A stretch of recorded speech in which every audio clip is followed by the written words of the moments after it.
मैं इस डिटर्मिनेंट पर 2 ऑपरेशन लगा रही हूँ। अभी हमने जो प्रॉपर्टी नंबर 5 देखी है, इसी रिजल्ट को थोड़ा सा और एलिब्रेट करते हैं। तो यहाँ पर R1 ऑपरेटिंग टू R1 लिख रही हूँ मैं, R2 ऑपरेटिंग 3R2। आपको मैं कहती हूँ इस ऑपरेशन को अप्लाई कर दो, तो आपके डिटर्मिनेंट में क्या फ़र्क आएगा उसे देखो। आप 2 से मल्टीप्लाई कर देंगे तो 2 4, और यहाँ पर 3 से मल्टीप्लाई करेंगे तो 9, 3 3 ज़ा 9, 3 4 ज़ा 12। सॉल्व करो, 24 माइनस 36, क्या आंसर आ गया आपके पास? 6 माइनस 4 2, 3 में 2 गए 1, माइनस 12।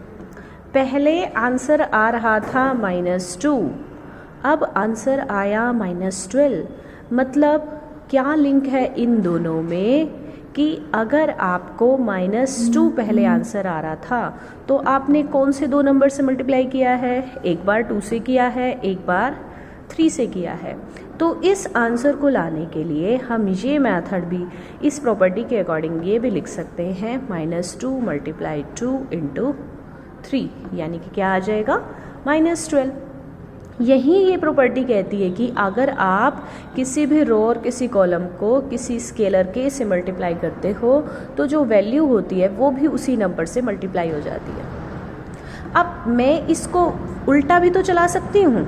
मेरे पास ये है 2 4 9 2, मैंने लिखा 2 4 9 2। मैं कहती हूँ इस डिटर्मिनेंट में से रो 1 में से 2 को कॉमन ले लो। मैं लिखना चाहती हूँ टेकिंग आउट या common 2 from R1 and 3 from R2। तो इस पर क्या फ़र्क पड़ेगा? 2 R1 से कॉमन आ गया, 3 R2 से कॉमन आ गया, और अंदर यहाँ पर रो 1 से जब 2 कॉमन लिया तो 1 2, यहाँ से 3 कॉमन लिया तो 3 4।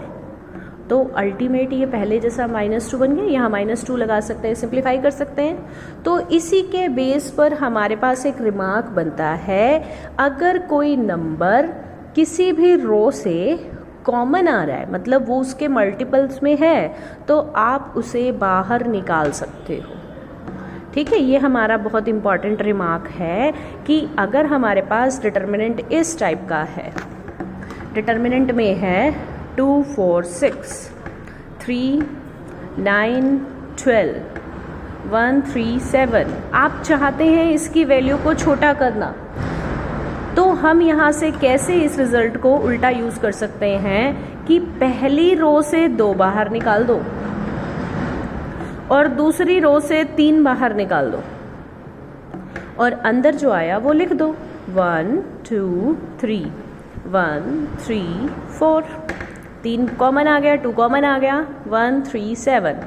मतलब हम किसी भी रो और किसी भी कॉलम से एक कॉमन नंबर जो तीनों का फैक्टर है उसे बाहर निकाल सकते हैं, यानी वो बाहर लिखा जा सकता है। मैट्रिक्स और डिटर्मिनेंट में फ़र्क है, आप इस बात को समझेंगे। जो हमने मैट्रिक्स में सीखा है वो हम डिटर्मिनेंट में अप्लाई नहीं कर सकते, हमें अपनी स्ट्रैटेजी थोड़ी सी अलग से ध्यान रखनी होगी। हमने वहाँ ये सीखा था कोई नंबर बाहर है तो सभी एलिमेंट से मल्टीप्लाई होगा, पर डिटर्मिनेंट में ऐसा नहीं होता। अगर आपके पास कोई नंबर कॉमन आ रहा है किसी रो से तो वो बाहर आ सकता है, किसी एक कॉलम से कुछ बाहर आ रहा है, कॉमन फैक्टर है तीनों का, बाहर निकाल सकते हो, तो आप उसे निकाल सकते हो। किस प्रॉपर्टी के अकॉर्डिंग? इसी प्रॉपर्टी के अकॉर्डिंग जो हमने यहाँ पर सीखी। तो इसके बेस पर हम इस प्रॉपर्टी को ऐसे भी यूज़ कर सकते हैं कि कोई कॉमन नंबर बाहर निकाल सकते हैं।